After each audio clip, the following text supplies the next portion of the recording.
We come today to Joshua chapter 10. Again, I'd like to invite you to open your Bibles so that we can study the passage together. This chapter finds itself structurally defined by the two introductory formula of chapter 10 verse 1 and 11 verse 1, and we've noted that before. But what a peculiar chapter it is. It begins with one of the most remarkable stories in the whole of the Bible, where the sun stands still over Gibeon. However, it ends with the first instalment of one of the many apparently tedious lists in Joshua, in verses 30 to 43. To the first reader, however, such lists, as we shall see, would have been far from boring, and overall the message of the chapter would have accelerated the heartbeat. For here, something of vital and exciting significance about their past was being retold. Up till now, the Israelites have had it easy. Jericho fell down. Ai was an insignificant provincial town, and the Gibeonites had given up without a fight.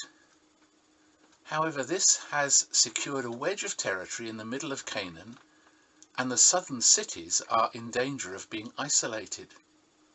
Thus the situation changes, and big time. Enraged and understandably very much alarmed at the capitulation of the Gibeonites, who hitherto had been part of the coalition's crack troops, the confederation of Egyptian-backed cities based around Jerusalem is roused to action. The size of the threat is probably emphasized in two ways. First, by repetition in verses 3 to 5, the Israelites are no longer playing war games. This is serious. The big boys are being threatened. Secondly, however, we're struck that Gibeon, with its strong standing army, still needs to send word and saying, "Quick, save us, help us." Indeed, the reference to Amorite kings from the hill country may be a veiled reference to crack troops. So Joshua prayed. Well, no, actually he didn't. Sometimes action, not prayer, is the answer when the way ahead is clear. Joshua had an obligation to the Gibeonites, and so we're told he marched up from Gilgal with his entire army, including all the best fighting men. Granted, the Lord encourages him, but the words are old and familiar ones. "Do not be afraid, I've given them into your hand." This is little more than an invitation to trust an old promise, but in a new and far more threatening situation. Gradually, the Lord is discipling his people for ever greater challenges.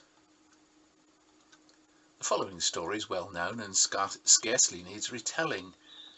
However, as with many familiar stories, familiarity can breed contempt, or at least cause us to miss the point. Several things stand out in verses 8 to 21. First of all, the Lord expected Joshua to think for himself and take action. Thus we're told that after an all-night march, Joshua took them by surprise in verse 9. Nevertheless, and secondly, we're told the Lord threw them into confusion. The Lord gave the Amorites over to Israel. Surely the Lord was fighting for Israel.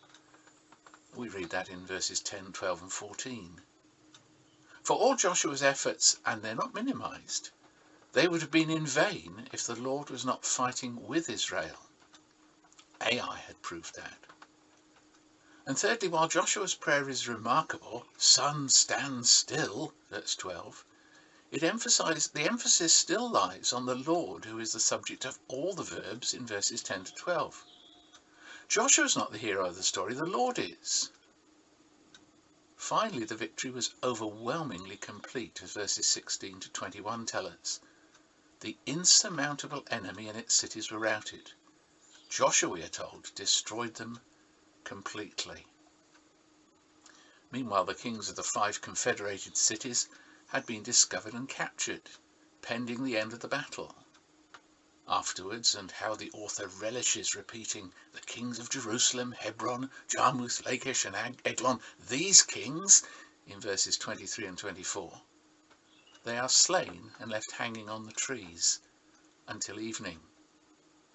Such would have emphasized that they were cursed, and their final resting place would have been a warning to others not to rebel against the Lord.